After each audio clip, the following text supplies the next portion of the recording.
This is the Finance Committee meeting of December 30th, 2020. I didn't see the December 9th minutes. Are they done yet, Peg? Yeah, I believe I sent them to you a couple of weeks ago. I didn't see them. I tried to find them. Omar, did you get those minutes? Oh, maybe I didn't. Okay. Omar, you don't have them? So we're going to have to do those the next meeting. But I sent some today. That might have been the 9th then. November 30th. Because we had the November 30th ones. All right. Well, the November 30th, did we approve those? No, I just sent them to you today. All right, we'll have to do all of them next meeting. Okay. Let's go right into the 121A, although I need Jen for that. I'm hoping to have her here. But the way I'm going to do this is share the amendments from 6A that I got, the document, and then we'll first talk about the 5-year extension that Mike wants. And Mike, you'll speak to that, and we'll look at the spreadsheet, and then we'll speak to the amendment on the housing, and Mike, you'll speak to that. In the meantime, ask the mayor to chime in, and then in each of these, I'll have the councilors ask questions. So I'm kind of delaying, hoping Jen shows here. Were you able to text her, Peg? I did. All right. I'm going to share the screen. Omar, yes? Before, thank you, Mr. Chairman. Before we keep going, Peg, you send the minutes for December 9th. Oh, I did. Okay, good. Yeah, so we'll approve those next time. I didn't read them, so I'd like to approve them next meeting. Okay. That's okay. Yeah. All right. But just, I just want to let you know that you did. All right. I'm going to share the screen.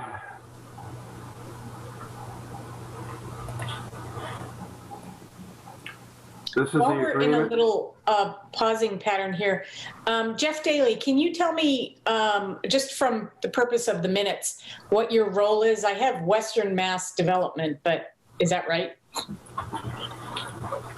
I work for Western Mass, but in this capacity, I'm finishing with Mike. It was my former business that I ran up until last year. Are you a co-developer with him, sort of? No, just a consultant. Okay, thank you. Thanks. And I see Jen is here. You're just in time, Jen. The first thing we're going to talk about, you'll see here on page 4, the agreement has been changed from 25 years to 30 years. This has to do with the tax, I'm going to call it exemption. I'm not quite sure if that's the right term. I'm going to now change that to, are you guys seeing this? You seeing the spreadsheet?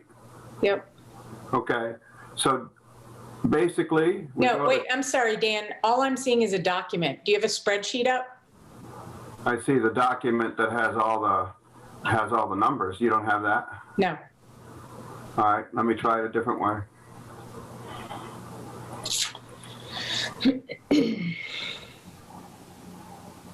Oh, wait, shit.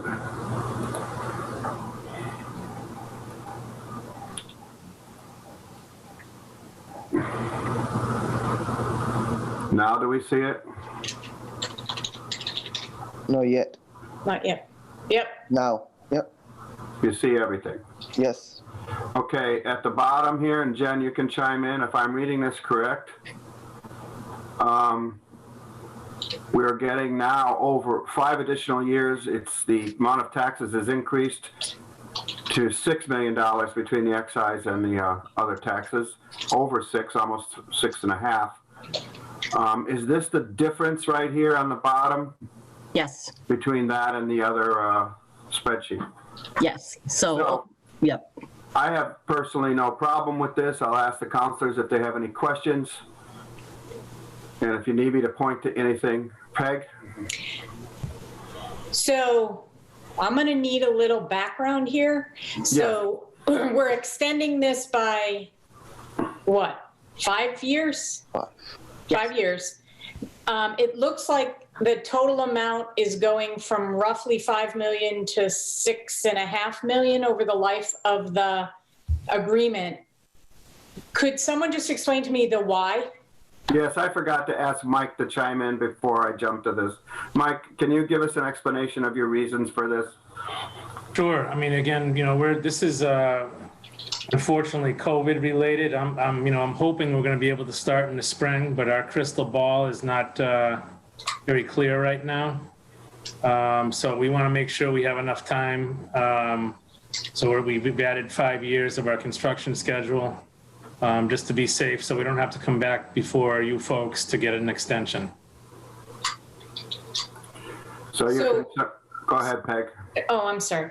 So because of COVID, you're behind in starting and getting certificate of occupancies or the plan to get COs. And so everything is dropping by a few years because of the inability to kind of get some traction this year and into next year. Correct. Shorthand. Correct. Okay. So, Mayor, do you have any comment on this? I assume you feel comfortable with this spreadsheet? Yes, I have the spreadsheet up on my iPad as well. Yes, I do. And I think that the city is still well served. I think it meets the criteria with the planning board report, and I feel that it's still in the best. It meets all those criteria for public interest, as does the spreadsheet we're looking at in agreement. So I have a question, Jen. This doesn't affect the diff and the city is not losing anything. We're just extending to 5 years. There's no Right. loss here for the city? No, the diff is completely separate from this. And there, that will be what it was in the spreadsheet you were given originally. Yeah, the only thing that this is doing is this is extending we'll call it tax break for Mike for another 5 years. And so really the only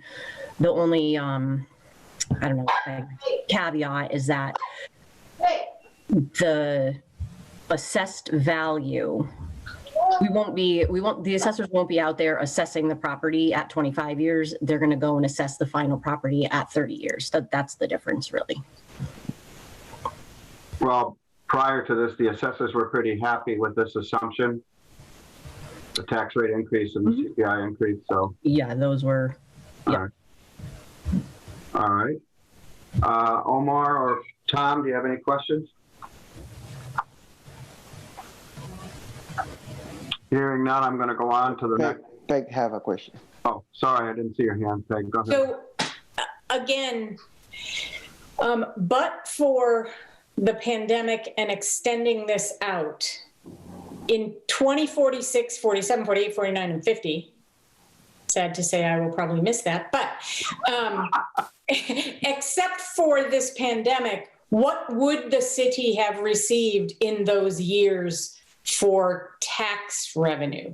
Would it have then resorted to, here's the value of your property, you pay $25.18 per whatever? It would have just resorted to that.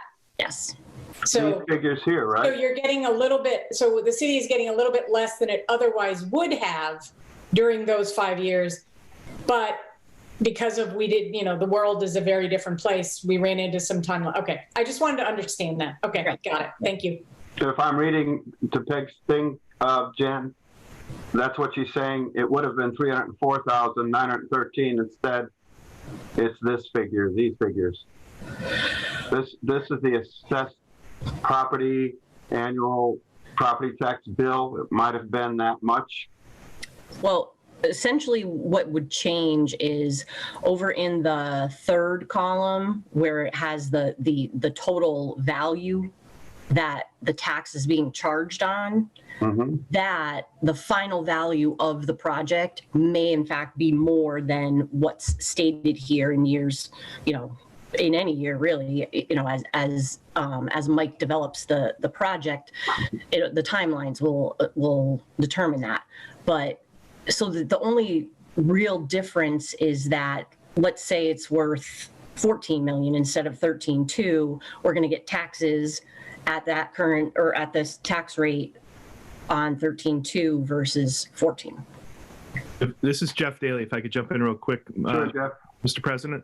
I just want to add in, it could also be less. When the appraisers go out and do a full assessment on, not an appraisal, an assessment on the full project, it could be less than whatever Jen was just saying, 13.2. Unlikely, but who knows over the next 30 years how development may go and buildings may go. So there's a chance that could be less. So you would be gaining, more dollars for the last 5 years or a little less dollars for the last 5 years. So just to that point, this is a contract, so that regardless of what the actual value is in the coming years, these dollars are what the city is contracted to get regardless of that. Is that correct? Yes. That's a correct statement. Okay. Yes. Anybody else have questions on the taxes here? All right, I'm going to stop this share and go back to the amendments.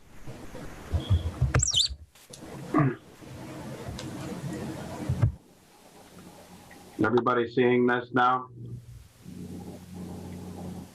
I'm going to page 14. This is the new language for the housing section. And Mike, if you can explain why you feel you need to change this language. So from the beginning when we started this, this goes back, the first part is we really should have been consistent with this document with our planning board decision back in 2018 or 2019, whenever it was, 2018. Mass Development's program has changed over and over. And now they're not providing a subsidy. They're only providing debt financing. And without a subsidy, this project, we can't afford to do an affordable component, is what it comes down to. So this amendment, if I might, basically ties your commitment to these housing units to the ability of you to get state and federal subsidies. Am I correct to read that? Correct. And it is to our benefit to do that because it is a significant financial advantage for us to be able to get that subsidy. But it is a lottery program, and it is a substantial, long-term lottery. So after we apply, just kind of in a nutshell here, it's pretty complicated. We have a pre-approval process. If we're pre-approved, then we get to be able to apply. If we get the approval, then it takes a year to get approved. If we're approved after that approval date, it takes a year to get construction financing. So you're already now like into 3 years down the road.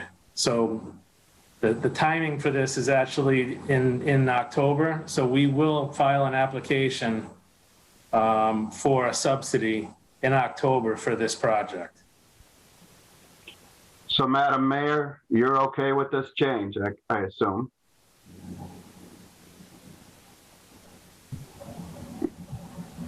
I am okay with it. And I did talk to Mass Housing as well as other affordable housing agencies to just confirm the lottery and timeline. And it is for affordable housing, capital A, not workforce. The pipeline is anywhere from 4 to 7 years, and that's consistent with other properties or developments and what we have heard when we tried to attract affordable housing contractors and developers. The workforce housing program has indeed changed quite a few times. It's still available, but it is not the program of $125 grant per unit that the program was originally set up as. with what's going on with the recent stimulus bill and supposedly more coming around housing, maybe that all changes. I have talked to Mr. Michon extensively about working with me on federal and state level to get that money into that project for at least workforce housing, if not affordable, below 80% AMI. And he has given me his best promise that he will do so as well. Just the size of the project and the surety of income with affordable housing. I believe that we have a pretty good chance, without a guarantee, to get some of that housing in there and help stabilize his pro forma. But it just right can't be now, guaranteed now. yeah, it's not. I mean, but I am okay with it. And COVID's not helping in supply chain, and I don't know where the Department of Economic Development and Housing is on the state level. Will they direct the funds they're about to get to these kinds of programs? Possibly.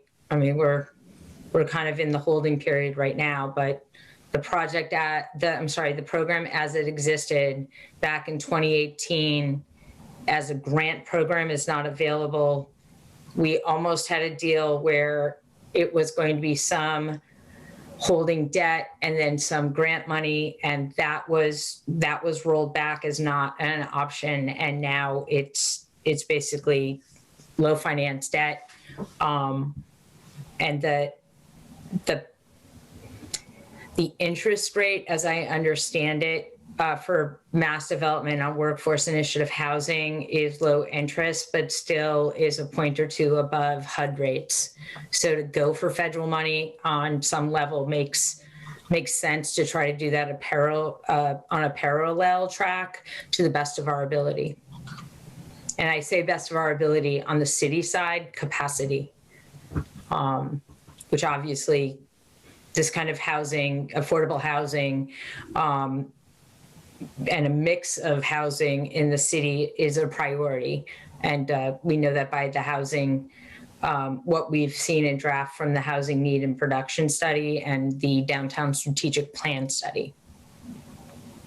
Okay, just so I understand it, this language is in the section called default and termination, which means if you feel that the company has not diligently pursued the ability to provide approximately 50 units, then they're in default. But you're going to be monitoring this, in fact, assisting the company in trying to get this. So they will be diligently pursuing this because you'll be involved from day one. Do you feel that's accurate from my understanding of what this language means? Yes. Okay. Counselors? Anybody? Peg? I feel very stupid, so I apologize in advance You're not stupid. because I feel like there's a lot of double negatives in this sentence and I'm trying to unravel them all. So in simple English, we've moved from you will provide 50 units of workforce affordable housing. If you don't, then you're in default, to you will try really hard. We will keep an eye on you to make sure that you try really hard. You're going to get subsidies. You're going to try for all these subsidies. But if you don't hit 50, we're not going to hold you in default. You just have to try, and we're going to hold your feet to the fire. But not hitting it is not a default like it would have been without this amendment. Is that more or less true? Jane is nodding her head. Who is nodding her head? Yes. Hi, Jane attorney. Mantelewski. Yes, that's true. That is, Oh, thank you, Jane. in layman's terms, yes. What you're seeing is this awesome language called legalese. It hurts my head, but I know. But I think I understand. So we're just saying you don't have to do it, but you have to try really hard to do it. And we're going to keep an eye on you to make sure that you're trying really hard. And my question is, how do we determine if he's not trying that hard and thus we can call it a default? Like not applying for subsidies would be construed as not trying all that hard? Is that? So Counselor, we are going to apply and be privy to those applications. Okay. And I think the mayor, this is something, if I can remember your statements in the past, Mayor, you've wanted this housing, and you're going to stay on top of it as much as you can to assist Mike in getting this done. So I think there's going to be monitoring of this at all levels. And Yep. I just have to say, from my own point of view, as the planning board indicated in their report, that this is a benefit that comes with the project, but it is not the primary reason we're doing this project. The benefit is excellent if we can get these units. But if we end up not getting them, I never considered this project, this is my personal opinion, an affordable housing or workforce housing project. It's a benefit to it. It certainly is not a deal breaker for me that we had to change this language. But I also understand, just doing simple math, that without these subsidies, this could cost a company $300,000 or $400,000 a year to subsidize these on their own. I'm just guessing at that, but I can understand why the company wants to make sure they can get the subsidies. That's just my opinion. Any other comments from Councilors Gomez or Peak? I'm okay with the changes. Okay. Tom, you have anything? I have not heard from Tom. Not at this time. Okay. I'm going to stop this share. If we agree with the contract language, then we must look at the report that I have to thank Jeff for doing. Everybody, oh, did I do that right? Hold on.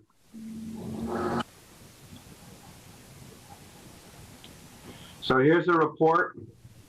And what Jeff has done is basically done a timeline of what's happened. He basically, and Jeff, you'll chime in. You're still here, right, Jeff? Yep, still here.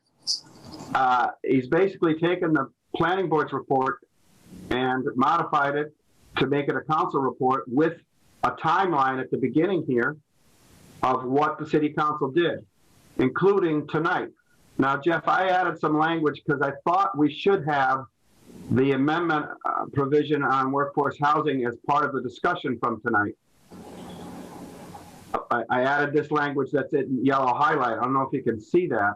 And I'd like to ask the councilors if they agree with that added language here. And Jeff, do you have the ability to see this? Yeah, I can see that. Yep. I did send it to you. I just wanted to be accurate in our report. And I know this is trying to be compliant with what 121A requires. So I think I wrote it correctly. The commitment to 50 units of workforce or affordable housing, the ability of one industrial lot to secure federal and or state subsidy. That's an accurate statement, correct? Okay, because this is a report that actually the council will vote on. Any councilors on this? Yeah, oh, sorry. Yeah, go ahead, yeah. My only recommendation would be that the statute uses this terminology of fundamental change. So I think the way that you wrote that section is fine. I think it would be belts and suspenders if the report says that this is not a fundamental change to the application or the project overall. And I just think it's important that the full city council understands that the original application committed to the 50 units, and that this change is not a fundamental change to the whole project, but it's, I think coming out of finance, if the 3 finance committee members are okay with that, we just want to make sure that it's written in the report that it was a change from the application. But do you want me to write that language? This is not a fundamental change to the original application. Do you think we ought to do that? I think I think it should be discussed tonight briefly, and then at the full city council, just to make sure that everyone is on the understanding that that's a change from the original application. I think it makes sense. I don't think so. The difference is that not a fundamental change just allows this process to keep moving. If for some reason it was determined to be a fundamental change, all that really happens is that it goes back to the planning board and I can't speak directly for the planning board, but they did not overemphasize the importance of the affordable units. There was some discussion that the project by itself, warrants this whole 121A process. So I think it's just important to document that you're accepting this as not a fundamental change. I just wrote that in here. Peg and Omar, how does that look? Mike, go ahead. So the only thing, councilors and Jeff, I could be mistaken, but I thought that we had approximately 50 units. I mean, I don't want to get into the minutia of it, but I mean, I think that's what we had. It was approximately 50 units. I have no problem writing that in. Does anybody else have a problem with that? Did I spell it right? I did. Peg or Omar, what do you think? I'm sorry. Jane Jane. Mantleski, I'm just confirming in the application that the language is approximately 50 units. I just added it. Do you see this, Jane? Did I just add it here? See my Yes. cursor? Yes, there. And I added, this is not a fundamental change from the original agreement. I added that too. Okay. Yeah, that's fine. If the 121A requires that it not be a fundamental change, I added that right here. Peg, you see that? No, but I'm hearing a lot of background noise. Right here. See my cursor? Yes, got it. Because I believe we have to be accurate in what was discussed. Mhm. But I'm glad, Jeff, that you brought up the fundamental change idea. Go ahead, Jeff. Thanks. And I apologize because I don't have the full 6A agreement document in front of me at the moment, but I just want to make sure. I think there's another reference at the earlier section in the 6A agreement that talks about it's a description of the project overall, and I think there is a section that describes the 50 workforce or affordable units, and we probably want to insert the same language there. I apologize, I don't have it in front of me at the moment, but I think there's another reference to it that we would also want to correct at Where this does point. it need to be? This is Jane. I have it in front of me, and there is an explanation of the project in general. And on page 2 of that document, it's subparagraph 2, but it doesn't include any language. The only part that, yes, Jeff, you're probably right, is the whereas clause right under that, where it says the company has represented that as part of the project, the company will construct 50 units of workforce and or other affordable housing. And this representation has been a material factor in the city's decision to enter into this agreement. I see that. So what are we saying we have to do? I think under Jeff's recommendation, which I think is a good one, we should maybe say the company. Are you saying this has to be in our report? No, this is under the 6A. If we're going to change that. Language. We have to change language in that. Mm-hmm.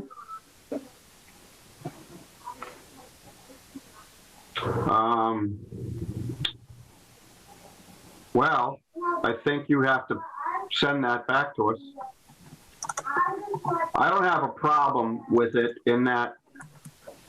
Let me stop this share, and I'm going to go back to that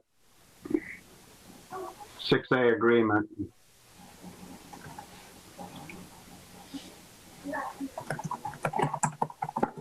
This is the whereas. Are you seeing this, Jane? Yep, and I actually do have language. So if the company is, or if the company, geez, if the committee is okay with it, I can just read some proposed language. It's really easy. It's an easy change. How do you guys feel about changing this contract language now? I guess we could. We're adopting it. Peg and Omar. I would like to ask Jane if she could read it first, and let's hear what it is. Okay. Absolutely. Just so I'm clear, we're changing this paragraph I got my cursor on, correct? Correct. Okay. Okay. So I have, whereas the company has represented that as a part of the project, the company will pursue the construction of 50 units of workforce and or other affordable housing, comma, upon receipt of federal and or state subsidies, comma. That's my insertion. Mike? This one, again, I want to be consistent and say a problem, Right. please. So here's what I'd like to do. I believe in hearing this, the council is in agreement that that's just trying to be consistent. The committee's in agreement that that's trying to be consistent with the rest of the document. So I'm going to ask you to send to me, if the committee's okay with it, the amended document with all the changes without the redlining, including this language, that I can send it to the council. So Absolutely. we're changing this language and we're changing the other language. Peg and Absolutely. Omar, how do you feel about that? Just for the record, can you explain to everybody where is that, by numbers and for the benefit of the public too? Where it is in the document, Omar? Yes. We're under, right in the beginning, from the beginning of the document, here's the agreement. This is the agreement. And we're on page 2 with the project descriptions of what it will do. And this is the first whereas clause, where we're going to pursue 50 units rather than construct, whatever that language is. Do you understand that, Omar? Does that make sense? Yes. No. Yes, I do. And by the way, I understand everything. I just want to be more clear with the public too. Okay. So Sure. I think we should be clear with the constituents if anyone is watching this. Well, just to be clear, this is going to the full council. We could recommend our report this evening, knowing that this is going to come, and then we're going to review it again. So it's not like, I'm sorry this wasn't caught earlier, but that's why. Yes, I apologize too. So I'm going to go back. If we're okay with that, Jane, you need to send that to me first thing in the morning. I'm going to send it to you right now, actually. All right. I want to go back to the report because that's what we have to vote on this evening. We're going to do this language. I don't think we have to add any of what she just did, Jeff, in the report. We're just making that agreement perfect. Am I correct, Jeff Fagg? Are you still there, Jeff Fagg? Is he gone? His phone dropped. He's trying. His wife is trying to get in, so we'll see. Okay. He's driving from Berkshire East. I'm going to go on. I don't think we have to add anything else. Basically, these are the same findings that the planning board had for us to agree with.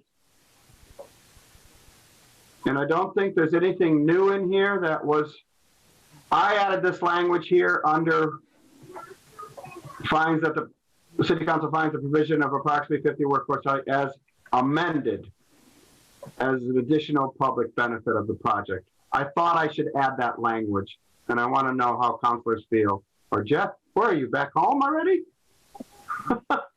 We were very close. I just couldn't really make it quite in time. Anyway, I'm adding, do you see this, Jeff Fagg? Yes. I'm adding this under the last provision because we are amending that. Yeah. I mean, my advice, my recommendation would be to make it a little bit clearer, just to make it, I missed what Jane was explaining for that, the new language. I think it would be just clearer for parties in the future that if we just say that it's somehow, like whatever the language was, whether it's optional or to be pursued, I just think we just want to be clear in a document that's going to exist for quite a while. She is changing 6A. We agreed with that. Yeah. I'm just saying in this report, we don't have to be as specific as the agreement is. Yeah, but when you read that report, if you're someone picking up that report, that's going to be the first thing you find. You're never going to find that 6A agreement. I honestly think we should just be clear that the city council finds that the whatever the language was, the pursuit of those units. I just think we want to be clearer for future city officials. All right, since we're working on this evening, I'd like to put the language in. What am I writing here?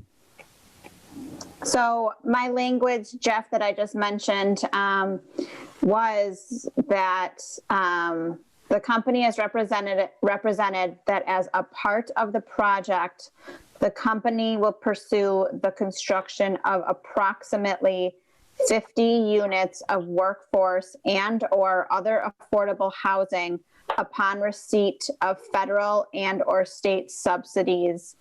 And this representation has been a material factor in the city's decision to enter into this agreement. All right, well, I didn't write that fast enough. I was just going to write that exact language into our report. Okay, so The city you let council me- finds that the company as represented as part of the project, the company will pursue the construction of Go ahead, approximately hold on.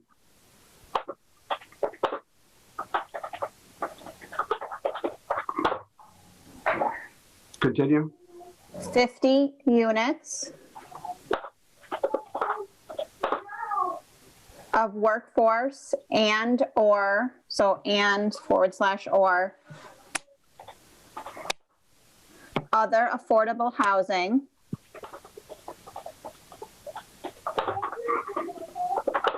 comma, upon receipt of federal and /or state subsidies.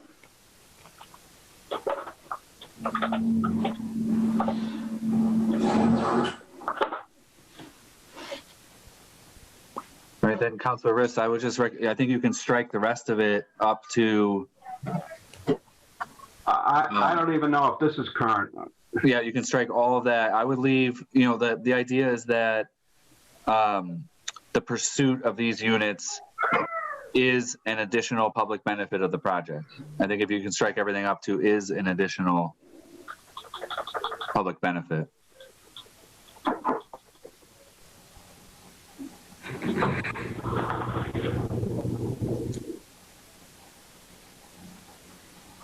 The city council finds that it is that the company, all right. Peg and Omar, you're reading this? Does it make sense? I'll read it. The city council finds the company as represented as part of the project. The company will pursue the construction of approximately 50 units of workforce and/or other affordable housing, comma, upon receipt of federal state subsidies. See application section 6A on page 14. Is an additional public benefit of the project. And the rest of it is as. I think it reads a little weird. I would just say the city council finds that the company's representation, I think that because the tense is a little weird from the represented to then the is an additional public benefit. Finds that the company's, comma. Companies? Yeah, so the company, like their representation. That? Representation.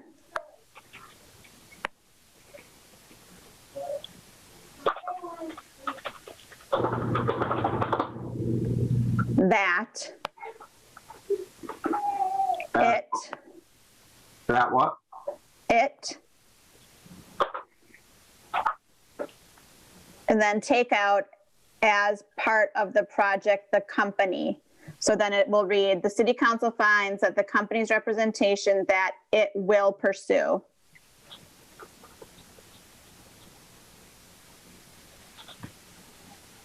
Yep, right there. And you're okay with the rest of it? Mm-hmm. Counselors? We okay with this change? Yeah. Because this is the report we're going to approve this evening and send to the full council for review. Dan, are you going to exclude, I think Jeff had talked about taking out the remainder, the inclusion of these optional units, blah, blah, blah, blah, blah. Do I need to take that out, Jeff? I'm happy to. You see what she's talking about right here? Do you see my cursor?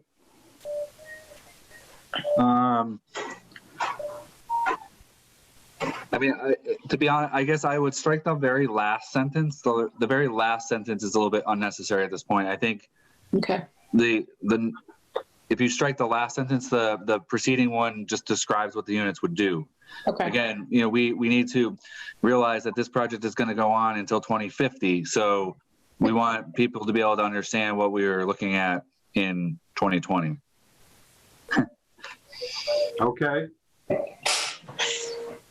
So we're happy with this. The inclusion of the optional units will make a certain number of units available for people based on income sliding scale. I think that's good to keep in. All right. And I will change everything up here that I've added, that I've highlighted, I will keep.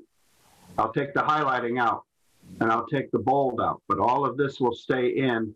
And this is in the timeline you presented of what the council did. And I have to insert if we approve it 3-0 this evening. Anything else on this report? Any counselors? No. Then I'd like a motion to approve the 6A agreement as amended and this council report to be sent to the full council for review. So moved. Second. Councilor Gomez has seconded. Any further discussion? Hearing none. Councilor Coniff? Aye. Councilor Gomez? Aye. And Councilor Riss says aye, so the vote is 3-0.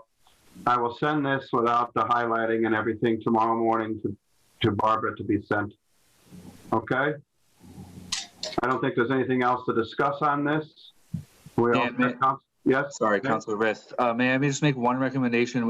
As you package this up for Barbara, it could be very useful to attach the 6A agreement, which was also amended. Oh, I am. And the schedule of payments. I just want to make sure, because I think as a bundle, these are it's the report, the 6A, and then the schedule, and that constitutes the final, the final couple documents that the full city council will need on the 6th. Jay, I'm going to ask you to send me that 6A agreement, making sure that the language that we changed tonight, the 30 to 20, 25 to 30 years, the amendment that you redlined on housing, and the whereas statement is correct. Yep, I already sent it to you, so you should have it in your email already. All right, then I'll send that out too. And it's Counselor, clean version, not the red line. Can we move on to our next agenda item? Everybody okay with moving on, Omar? Yes, we can. Yep. So thank you, Mike and team. We'll need you definitely this Wednesday at 6:15 for the conclusion of the public hearing. Thank you. Thank you. Thank you all. The next, I gotta share this. The next item is I'm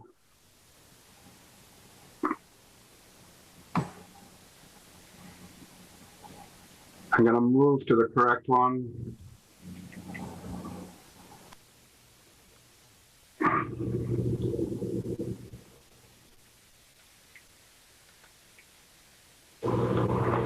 Can everybody see this? This is the $35,000 which we're going to do for the CPA funds for the rehab, and I'm going to go over it. The CPA approved it. This is the amount of money that's remaining in the budget. Okay, we're calling this the Burkowski-Paulson Mountain Bike Trails. What we're trying to do is clean up the trails that were damaged, and I'm going to use the word tornado because I forget what that was actually called. That is adjacent. I'm going to get to the CPA. This CPA funds, which we approved, is part of the total project cost of $177,000. There are matching grants for the Mass Trails Grant Program, which Jeff will apply for in January. Okay. You've all gotten this. I'm just going to go down to this is what they're cleaning up. This picture here shows that. There will be help from individuals along with the company that's doing this. Jeff, you're going to chime in and correct anything. This is the map of the project. I think this is the DPW property up here. And the CPA, and this is off of the Mountain Road and near the log cabin. There's parking access in both of these locations, but there will not be any parking down here. The property owners here did not want that to happen. So to alleviate, hopefully, parking on the street, we actually met, Greg is on the call, Salem Derby, who's a very big proponent of this, a mountain biker himself. We met, and there is a way to provide some small parking next to the entrance of the Waterworks building down here in this area, if you see my cursor. There's land up here that is privately owned, but there may be in the future a way for the city at a very low cost to purchase it, but we can have access for people to park their cars to access these trails. And these green lines represent the trails. Am I correct, Jeff? These are all the trails, right? Okay. Let me just get to the budget before I get Jeff in here. This is the budget of what's going to happen. The total cost is 144. And these are the things that are being done. They had an expert come in. I think we paid for it with donated money to have this evaluated as to what the estimated cost would be. Anyway, the CPA approved this unanimously, or whoever was at the meeting voted yes. So Jeff, I'm going to let you continue with this, please. Thanks. I think you did a great job. Let me know what page you want me to be on. I think this is fine. I mean, I think you did a great job. I think the only thing I was going to add and just say is that a pretty significant portion of this project, if it's fully funded, would be to do resource delineation. So there are a couple wetland areas and there's a stream crossing. And so to really do this properly and to make it sort of the long-term investment that we want, we are seeking funds to also have the area mapped in terms of resources. And then, depending on where the trails cross those resource areas, we need to do some permitting work through the Conservation Commission and maybe Natural Heritage. But all of that will allow us to then, as Councilor Riss said, clean up. There's a couple really badly damaged trails with trees that just make it impassable. So those will be cleared. A couple of the trails will be upgraded. And then I was able to walk the site with Councilor Derby and Hans Dahlhaus, who's also been really instrumental he's just a resident and a mountain biker, spent a lot of time doing preliminary discussions with GZA, who's a wetland consultant. So we're trying to look at this in the long term, that this was kind of phase one to get the trails back in place. And then I think the discussion, in the future would be additional parking to make this like a real amenity for Easthampton. The trails are really popular now, but they are kind of in disrepair. So that's the overarching goal. And our hope is that Mass Trails will find this compelling, that the microburst is what really, it's just really just getting microburst. Yeah. I mean, it really destroyed the trail system that existed. And so, last time we applied for Mass Trails, we didn't get it because what they really wanted, they want less design work and they want to fund things that are actually going to get constructed. So once we get the resource delineation done, then we're going to go in and repair the trails and really make this kind of an amenity. And it could be something that we can continue to build on in the future. And it shows up in the open space plan as something that's highly desirable to support kind of this type of passive recreation. So I think it's a pretty great project. And so everybody knows this is all city-owned property. In fact, DPW the Board of Public Works, I guess the city, owns the property on either side of the Bukowski property where the main trails are, but there's trails leading into like where the Waterworks building is and everything. And yeah, I think that reminds me, sorry to interject again. I think while Greg's on the call, I do think we probably want to bring this to the Board of Public Works at some point. Right now I'm trying to do the research on the conservation restrictions. The parcel, it seems like one of the parcels was acquired in 1986 and it's a little bit difficult to find the documentation, but I do think that the Board of Public Works is in charge of, there's a parcel that there would be a connector trail and it would cross DPW property. So the Board of Public Works is technically in charge of that. So I think, Greg, I think the idea would be that once we apply to Mass Trails, we get that application in, it's due February 1st. And then I think we would have, a month or two to talk with Board of Public Works just to go through that. So hopefully that's okay. Okay. I like the fact, CPA like the fact that we're using 35,000 to gain 144,000 from the grant. I mean, that's the kind of leveraging that the CPA funding is all about. And this is different than the walking trails we just did on Mount Tom North, or that project name I forget, on East Street. This is mountain biking trails, which it's a nice addition to the recreation of our city.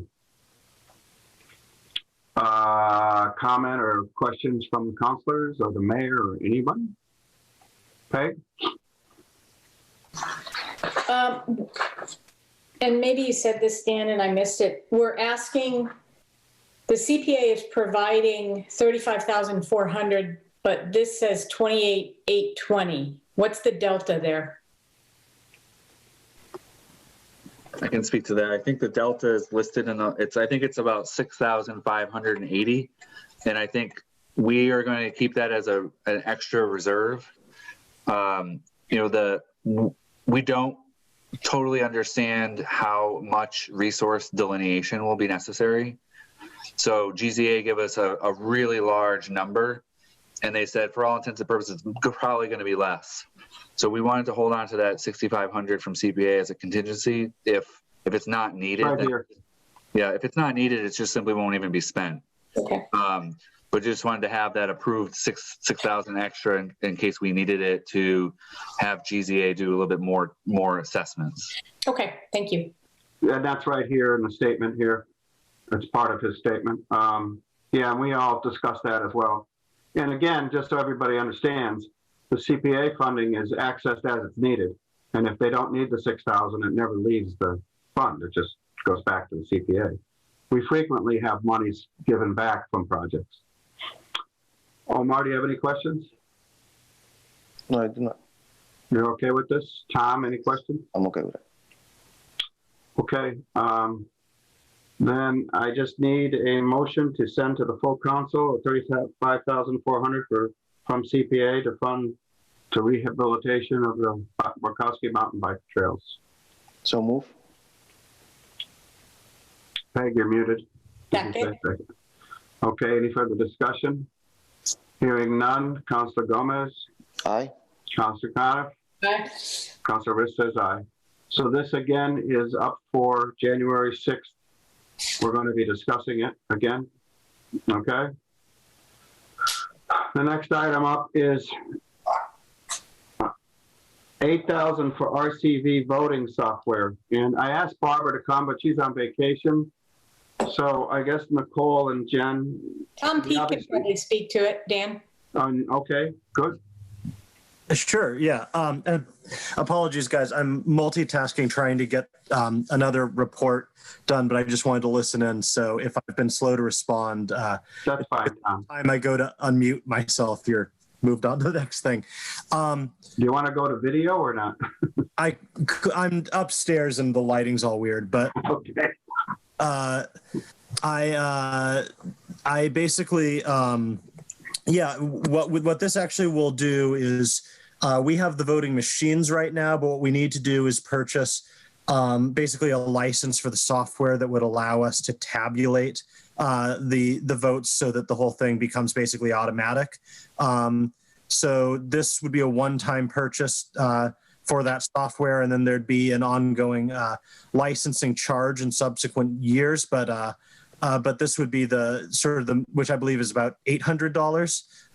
But this would be the one sort of big one-time purchase that we need. If we get this, we'll have everything that we need to conduct RCV elections this November. Tom, do you know who is the vendor, Tom? It's not Dominion, is it? You're bad. It is actually. I mean, it's LHS who's like the New England vendor for Dominion. So, just felt I had to ask. Yeah, the systems that we have, the software is Dominion. So. On a serious note, if we had to upgrade this, let's just say a charter change happened and the at-large counselors became ranked choice voting, is that going to cost us another $8,000, Tom? No, this is fully set up to do the multi-winner if we want to go in that direction in the future, and it wouldn't require any additional money. So they can just, okay, update it. All right. Well, this is good. I guess we certainly need it, because if I recall, and this does all the counting. We do not have to have any individual come in and recount anything unless there's a reason for a recount. But I mean, the machines tabulate this, it's done, right? We can declare a winner as the machine does it, almost like we do now. People, she gets the reports almost a half hour after the polls close. Am I correct, Tom? Is that what's going to happen here? I think so. The logistics of exactly how the whole thing gets done. I mean, basically the difference is that where we would otherwise be we just read off the tapes and manually tabulate, the 5 precincts to figure out what the answers are. Here, what we'll be doing is there's basically, if my understanding, and Barb might correct some of this when we discuss it at the full council, but there's basically USB drives in each of the precinct tabulators. So they're reading these grids sort of like it's an MCAS, thing. And then when the voting is done, we take those thumb drives out of the various computers. We bring them to a centralized location.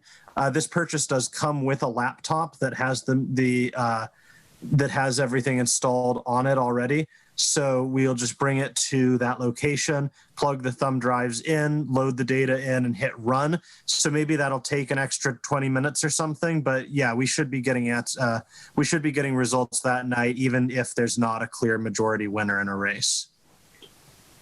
But we get a winner, and will the residents be able to, the voters be able to see how it was arrived in? Yes, the data does. The software does allow for the data to be output in a way that makes it clear. Like, there's a number of ways you can visualize those data, but it's definitely it's set up so that people will be able to see how that process unfolded. And my last question is this software being used in Maine or any other location that you've been able to see how it reports out? Maine uses a different vendor, but this is the software. This is the vendor that Cambridge has used for quite some time. It's the vendor that Santa Fe and a couple other communities in New Mexico use. There's a few other cities throughout the Northeast that use it. But we liked it. Santa Fe is one of the larger cities that does mayoral elections with ranked choice voting. Cambridge has doesn't have a strong mayor. So all of their elections are at-large multi-winner races. But Santa Fe is one of the biggest cities that does sort of single-winner races like this, and they've been using the software for a while. And you chose this software. Was there a need to bid it, or is it just chose it because it's the best software you feel is available? It's the software that's compatible with our current voting machines. Oh, that makes sense. Oh, okay.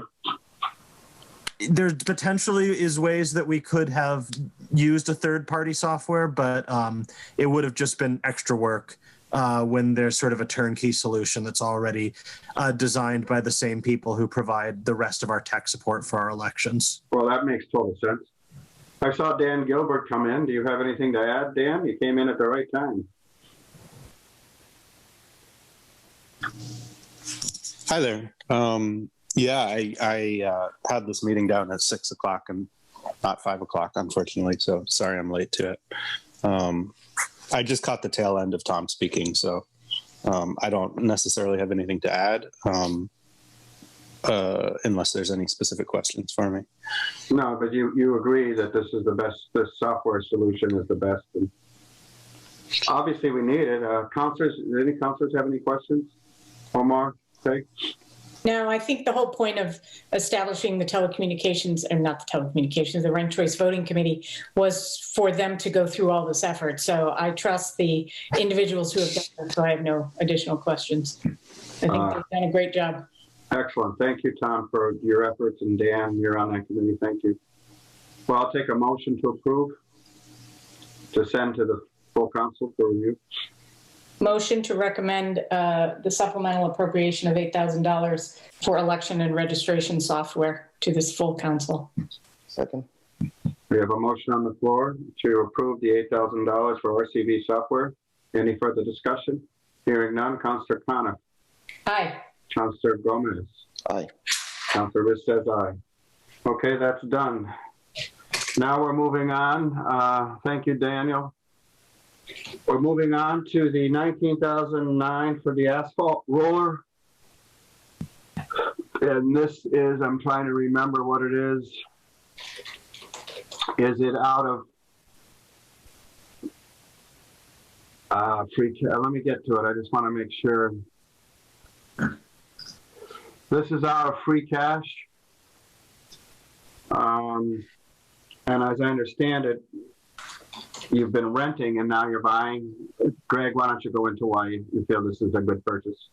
Well, the roller we've been relying on is a 2008, and it's simple. It's pretty simply just worn out, and it's become extremely difficult to get parts for it. And we need to have a roller available pretty much every day just to do basic road repairs. I mean, we can't go out and do a great job taking care of potholes even without a nice roller on hand. So, and this is one of those rollers where you sit in the machine and it rolls. Yep. It's a big one. Okay. It's not huge, but it's a good size for the city. I mean, if you start getting bigger, they get really expensive, and you know, we don't take on a ton of, you know, full width road paving. Most of what we do is patching on our own. So it's it's a good investment for us. We just need to have one on hand that we can rely on. All right. I see it as a good investment myself. Councillor Gomez or Councillor Conant? Any questions?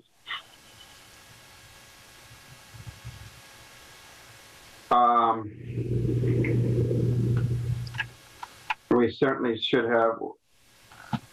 I was going to ask this at the end of all these free cash payments, but I guess I'll ask now. As we go through all of these purchases that are coming from free cash, including the transfers for stabilization, Val, what's going to be left after all of these are done?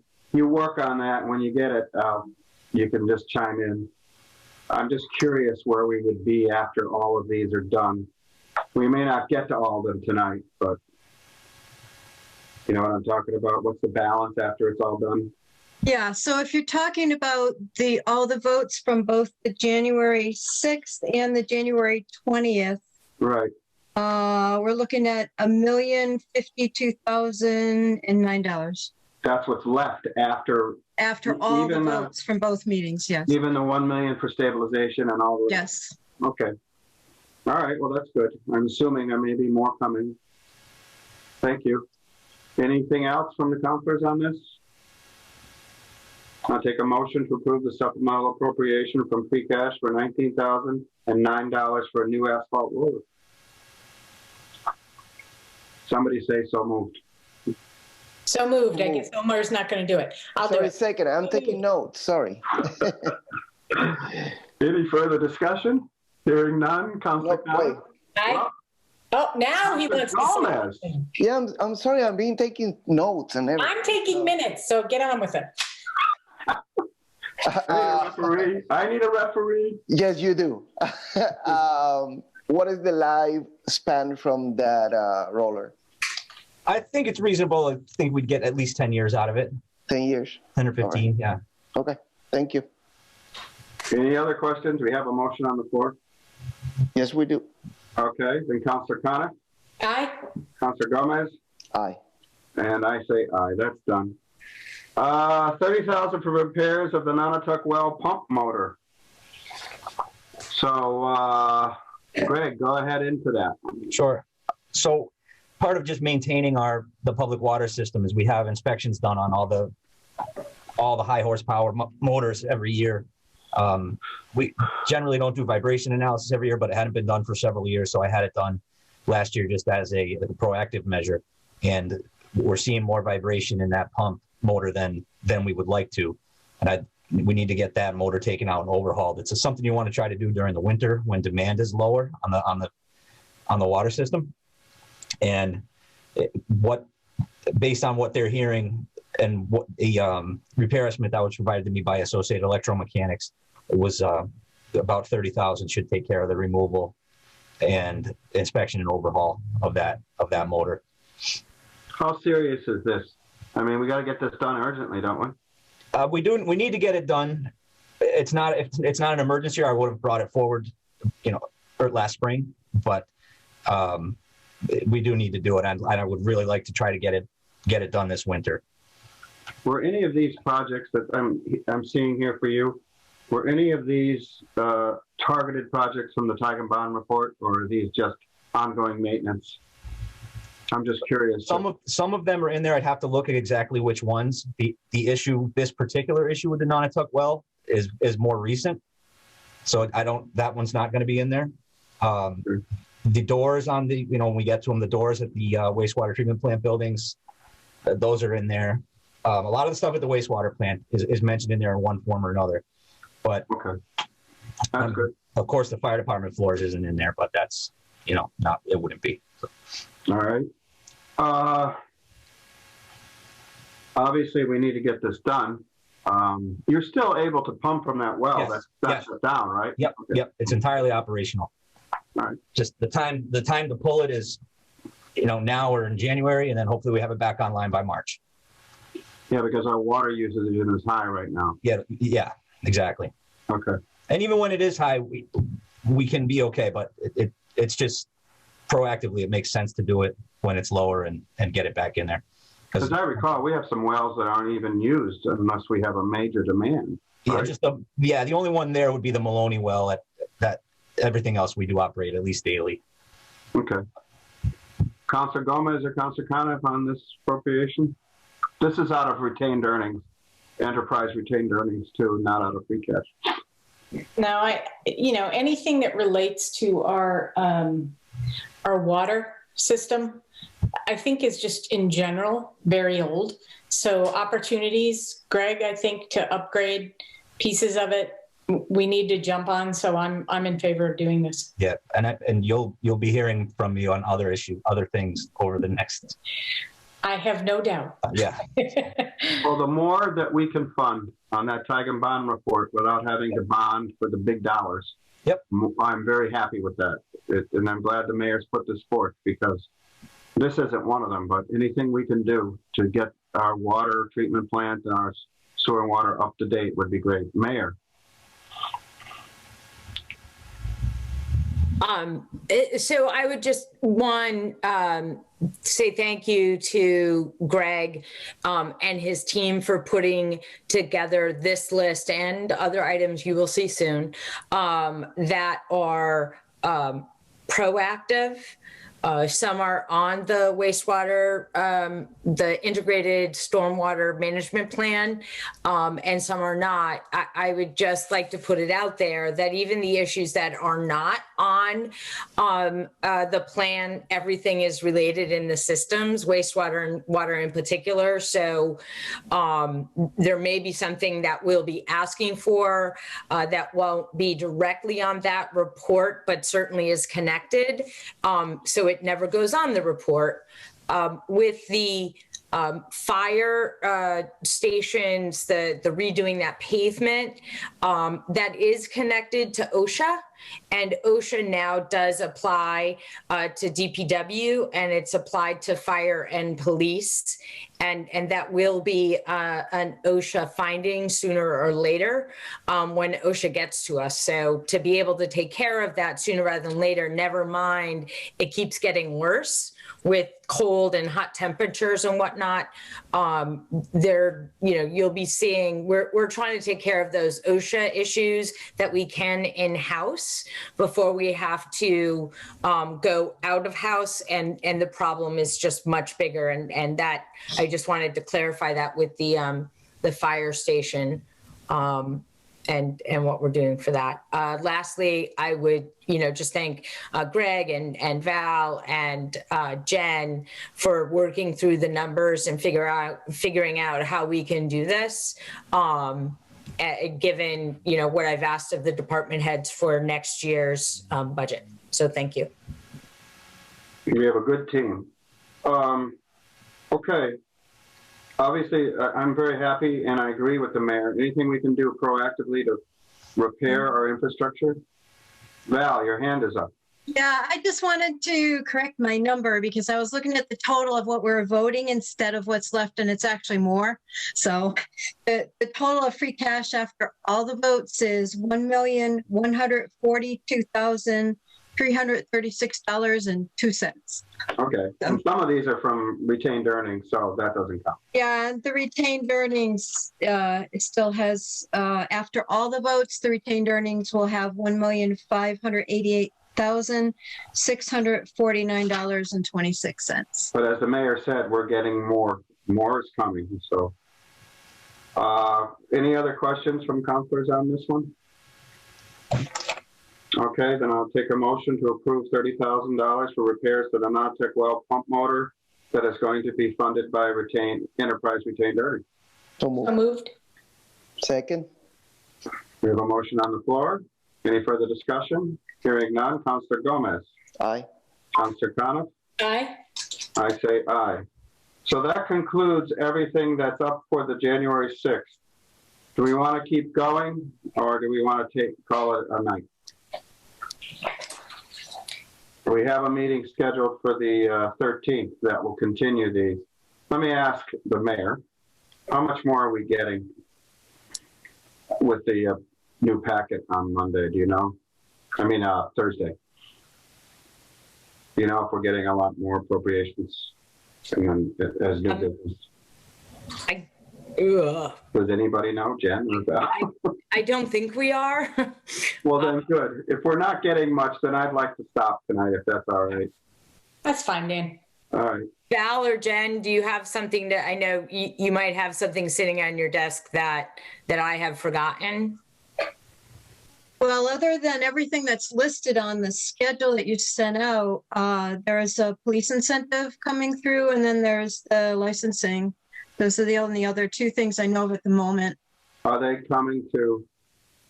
It's still $122,193. No, I'm just asking, are they coming in the next council packet for this council meeting on the 6th? I think the police incentive might be submitted already, but the other one. Yeah, we already did something. Yeah, 112. We have that as scheduled for the 6th, but we've already dealt with it at finance level. Okay. The 112,193. Yeah. Okay. Yeah. So I think the only thing outstanding is 10,000 at the moment. That's coming. It just went through today. All right. Well, I'm not going to. That's only one item. So I just heard the mayor. I thought we were going to get 10 new items. So okay, then we will conclude this evening, and we'll deal with it on the 13th. The remainder of the agenda. Can I have a motion to adjourn? Motion to adjourn. Second. Okay. Councilor Gomez? Aye. Councilor Coniff? I want to wish everyone a happy new year, and I am an aye. I want to say no. I want to keep meeting. No, aye. And Greg, just to remind you, I need you at the next meeting, council meeting. I'll certainly need Jen as well because of the spreadsheet for the 121A. Okay? Thank you all. Bye. Have a great evening. Bye, everyone.